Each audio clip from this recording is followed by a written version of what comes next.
नमस्कार दोस्तों, मेरा नाम डॉक्टर निशांत शर्मा है और आपका स्वागत है मेरे चैनल शर्मा आयुर्वेदिक कंसल्टेंट में। आज हम बात करेंगे कैल्शियम और विटामिन डी की डेफिशिएंसी होने से हमारी बॉडी में क्या क्या आपको बीमारियां देखी जाती हैं।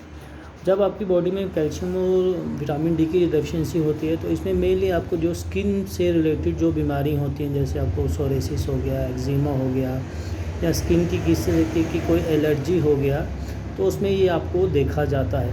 विटामिन डी जो रहता है, अगर नेचुरल वे से बात करें तो आप सनलाइट में बहुत सारा विटामिन डी आपको मिल सकता है। अगर आप अर्ली मॉर्निंग में सनलाइट में बैठते हैं थोड़ी देर के लिए तो वो आपको विटामिन डी देता है, तो इससे आपको बहुत फ़ायदा होता है। तो इस तरीके से अगर आपकी बॉडी में विटामिन डी कम होने से एक विटामिन डी जब कम होता है तो आपको जैसे शरीर में आपको डिप्रेशन जैसा, मानसिक तनाव जैसा, आपको नेगेटिव विचार आना, ये सब चीज़ें देखी जाती हैं। अगर हम कैल्शियम की बात करें तो कैल्शियम जो होता है दो तरीके का होता है।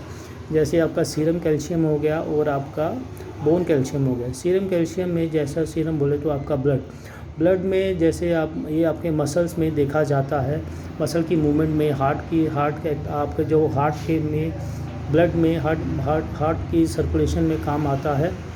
आपका बॉडी में कहीं पे भी एक्टिविटी करना है उसमें ये आपको काम देता है।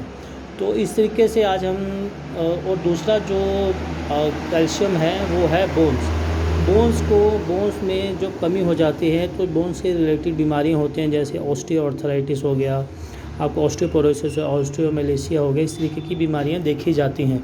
तो जब आपकी बॉडी में कैल्शियम कम होता है तो ये शरीर में आपको वीकनेस लाता है, कमज़ोरी आती है। अगर आपको आपके शरीर में विटामिन डी जो रहता है आपको सनलाइट से मिलता है, अगर आप चाहते हैं कि आपके विटामिन डी सही रहे, क्योंकि विटामिन डी जो रहता है आपकी बॉडी में कैल्शियम के एब्जॉर्प्शन को बढ़ाने का काम करता है।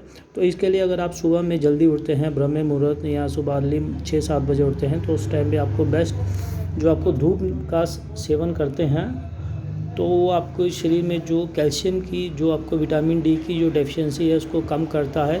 इसके अलावा जब आप या फिर आप सूर्य नमस्कार कर सकते हैं। जैसे अगर जैसे बुढ़ापा आ जाना, एजिंग हो जाना, ये सब चीज़ें भी देखी जाती हैं। अगर जैसे आप चाहें तो अभ्यंग का भी इसका आप फ़ायदा ले सकते हैं। अभ्यंग क्या करेगा, अभ्यंग बोले तो आपको मसाज करना है। अभ्यंग जो होता है वो आपके शरीर में विटामिन डी को बढ़ाने का काम करता है, आपके वात को कंट्रोल करता है। इसके अलावा आप फिश ऑयल या कोल्ड लीवर ऑयल जो रहता है वो ले सकते हैं। कैल्शियम और विटामिन डी जो रहता है अगर इकट्ठा बोलें तो इसमें आयुर्वेद में बोलते हैं अस्थि धातु और या मज्जा धातु को जो स्ट्रॉन्ग करने वाली जो दवाइयाँ होती हैं, अगर आप उनका सेवन करेंगे तो वो आपके कैल्शियम और विटामिन को बैलेंस करता है। तो अगर आयुर्वेदिक वे में बात करें तो कुछ मेडिसिन आप चाहें तो उसको आप घर में भी बना सकते हैं। जैसे कुछ एक कोई ऐसा दवाई हो जो स्वाद में मीठा हो और कड़वा हो, उनको मिलाकर आपको लेना है। जैसे फॉर एग्जांपल आप गिलोय का पाउडर ले सकते हैं और दूध ले सकते हैं। उसको आपको पूरा अच्छे से पकाना है, उसको शीर पाक बोलते हैं। जब वो थोड़ा आधे से भी कम ले जाता है तो आपको उसका सेवन करना है। या इसके अलावा तिक्त शीर बस्ती बोलते हैं, एनीमा बोलते हैं, जो आयुर्वेदा में है, ये आपके वात रोगों में बहुत काम करता है। और उसके अलावा आप घर में जैसे सब्जियां होती हैं, जैसे ड्रम स्टिक होती है, सहजन होते हैं, आप उसका सेवन कर सकते हैं। अगर आपका बहुत ज़्यादा विटामिन डी की कमी है तो आपका विटामिन डी के आप सप्लीमेंट बाज़ार में मिलते हैं, आप उसका भी सेवन कर सकते हैं, आप मगर डॉक्टर की सलाह के हिसाब से करिए आप। तो इस तरीके से आज हमने कुछ बात किया कैल्शियम और विटामिन डी के बारे में। आप बॉडी में कैल्शियम विटामिन डी कमी होने से क्या क्या बीमारी हो सकती है और आप उसको घरेलू तरीक़ों से कैसे आप इसको बैलेंस कर सकते हैं। तो अगर आपको ये मेरा वीडियो अच्छा लगा है, आप मेरे इस वीडियो को लाइक करें, मेरे चैनल को सब्सक्राइब करें, ताकि हम इस तरीके की और भी वीडियो आपसे शेयर कर सकें। ओके, धन्यवाद जी।